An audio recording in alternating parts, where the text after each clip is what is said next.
좀 듣고요.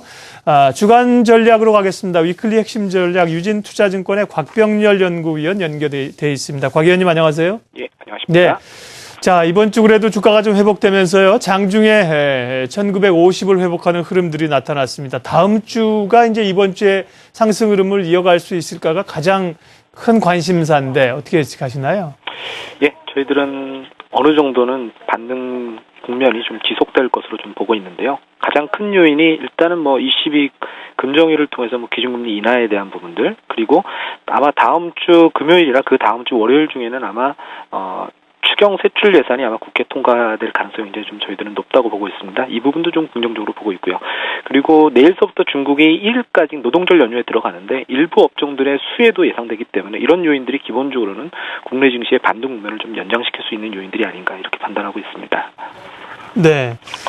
그래서 다음 주도 조금 상승 추세가 이어질 수 있다고 보신다는 거죠? 예, 그렇습니다. 지수상으로는 이제 좀 목표치를 가져본다면 이제 1950을 좀 터치했는데 위로 갔다면 어느 정도 좀 단기적으로 보고 계세요? 예, 역시 계속 박스권 상단에 해당됐던 지수대가 2000선 초반 정도 국면이기 때문에 저희들 2000선 정도까지는 일단은 만약에 여기서 반등이 연결이 된다면 이어질 수 있는 부분이 있는 게 아닌가 이렇게 보고 있고요. 어차피 1900선 정도가 코스피 PBR로만 보면 8배 정도 수준이기 때문에 지금 밸류에이션 부담이 크지 않은 상황이라는 점이 역시 좀 긍정적으로 볼 수 있는 포인트가 아닌가 이렇게 보고 있습니다. 예. 워낙 이번 주에 고생을 해가지고요. 2000포인트만 갔으면 좋겠습니다. 단기적으로. ECB가 통화정책 회의한다면서요. 금리를 추가적으로 내릴 가능성이 있는지 또 독일 쪽에서는 또 반대 입장도 보인다고 하는데요.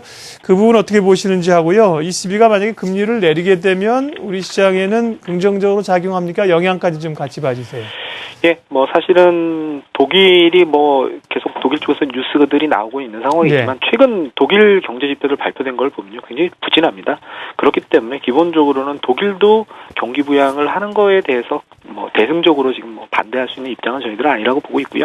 이미 IMF 경제 전망이랑 G20 재무장관 회의를 통해서 유럽의 경기 침체 우려가 계속해서 제기가 됐고 이런 부분들은 지난번 4월 금정위에 마리오 드라기 총재도 기본적으로는 금리 인하를 예고를 했던 경우가 있었기 때문에 상당히 가능성은 높다라고 보고 있고요. 특히 대표적인 분데스방크 총재가 지난 17일 날 금리 인하 가능성도 시사했던 상황이기 때문에 특별히 금리 인하에는 문제가 없을 것으로 좀 저희들은 보고 있습니다.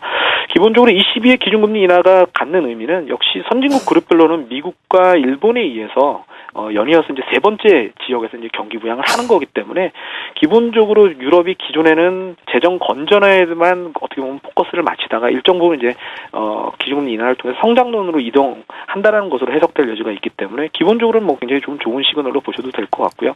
우리 증시 관점에서만 놓고 보면은 우리나라의 외국인 순매수를 담당하는 또 다른 축이 유럽계 자금입니다. 기본적으로 그렇기 때문에 유럽계 자금이 EM 선호도가 기본적으로는 금리 인하를 통해서 개선될 여지들이 있기 때문에 외국인 수급에는 상당히 그래도 플러스 요인이 하나 생기는 걸로 보셔도 되지 않나 싶고요. 그리고 유럽까지 저렇게 경기 부양을 하게 되면 우리도 경기 부양 강도를 좀 높여야 되지 않느냐라는 그런 압력들이 더 강화될 수 있다는 측면들도 긍정적 포인트라고 보고 있습니다. 예. 다음 주에 주목해야 될 이슈와 일정 좀 봐주세요. 다음 주에 또 미국은 FOMC가 예정이 돼 있기도 하군요. 예, FOMC 같은 경우도 1일날 예정이 돼 있고요. 예. 일단은 이번 FOMC에서는 특별한 부분보다는 지난 그 FOMC 의사록을 통해서 사실은 양적 완화 조기 종료와 관련돼 있는 부분들이 좀 제기가 됐던 상황이었기 때문에 이 부분과 관련돼서 어느 정도 좀 정리를 해줄 가능성이 있는 상황이 아닌가 그렇게 생각이 됩니다. 최근 사실은 3월 경제 지표들이 미국도 계속해서 좀 시퀘스터의 영향으로 부진한 결과들이 나왔기 때문에 지금 상황에서 양적 완화의 조기 종료보다는 연속성을 재확인해 시켜주는 어떤 그런 계기가 되지 않을까 그렇게 보고 있습니다. 네. 그 밖에 이제 주요 발표하는 그 일정들은 지금 자막으로 나왔습니다. 참고하시고요. 중국은 노동절 휴가군요. 다음 주 4월 29일부터 5월 1일까지 꽤 긴 기간의 휴가고 또 휴장합니다. 중국인 관광객들이 좀 들어오면서 카지노 관련주, 여행주들도 관심이 있습니다. 다음 주 주목하시는 업종 종목 좀 얘기해 주세요. 예, 지금 잘 얘기를 해주셨는데요. 기본적으로 중국 노동절 연휴는 굉장히 좀 단기적으로만 봤을 때는 잘 활용해야 되는 뭐 모멘텀이라고 생각이 됩니다. 기본적으로 뭐 중국의 연휴 중에서도 굉장히 좀 대표적인 연휴고 사실은 이 기간이 일본 같은 경우도 골든 위크라고 대표적인 그 연휴 시즌입니다.